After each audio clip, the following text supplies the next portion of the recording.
Today I want to speak about something that is burning in the Nigerian Christian gospel industry. I love to term it that way in as much as there's no such thing as gospel music.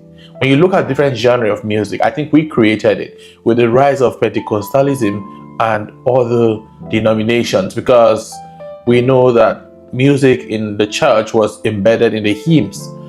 And that's one of the reasons why most of the Orthodox churches struggle hard to ensure there were no acculturation in the hymns of the church. And I pretty much understand why that happens. But over time, because of entertainment and the need to get young people into church, a whole lot has changed. And today, you have what they call gospel music. Several gospel artists in Nigeria and their record labels and their media managers have been at daggers drawn over proceeds of their revenues. And for me, it's not funny. It also explains some of the things I've consistently talked about. I completely tuned away from what they call gospel music in Nigeria. I listen to them like I listen to every secular musician. And I did say that the church is placing too much emphasis on these guys. And the church is also building, in quote, some saint-like individuals who are not completely what you see them to be. I'm not saying that some of the gospel artists have no fear of God or are not moved by the Spirit of God. I know a lot of them who genuinely, for the love of what they do and the true worship of God, have been in the industry for a long time.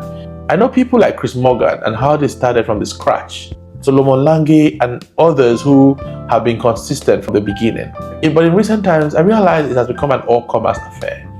And the kind of music, dance steps, arrangements that are not even edifying to God has entered the church.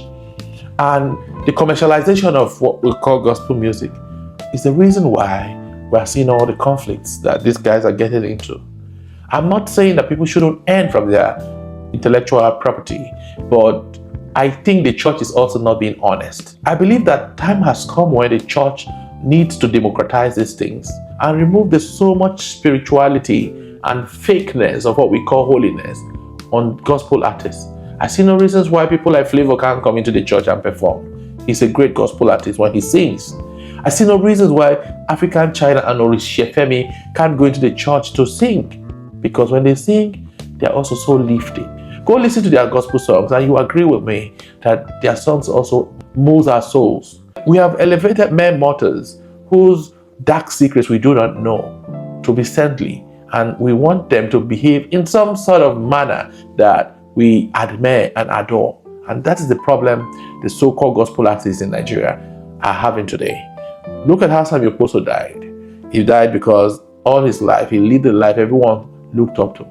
And when his scandal broke, the church and everyone rejected him. I'm not in any way trying to indict him.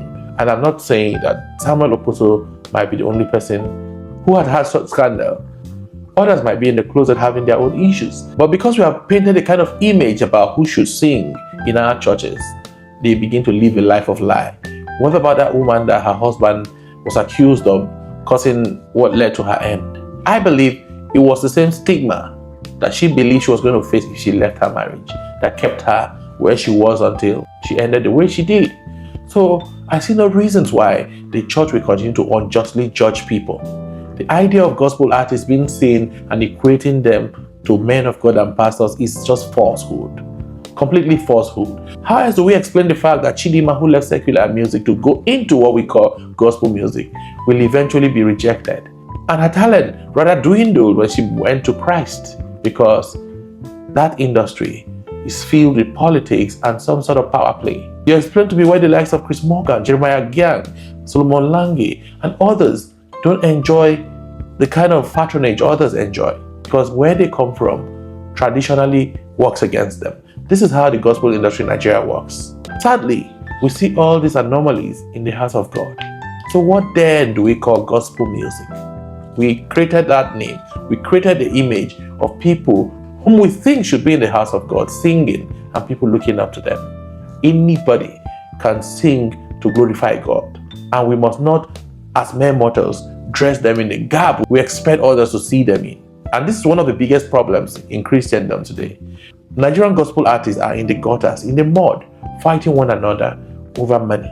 And this is the sad reality, and one of the reasons why a lot of gospel artists are emerging today. Not because they want to glorify God, but because there's so much money to be made. I think it's time for us to throw this thing out. Remove the garb of holiness and spirituality, because I don't think a lot of them are really holy. Let's democratize these things, allow people to sing and glorify and edify our spirits. This is what it should be.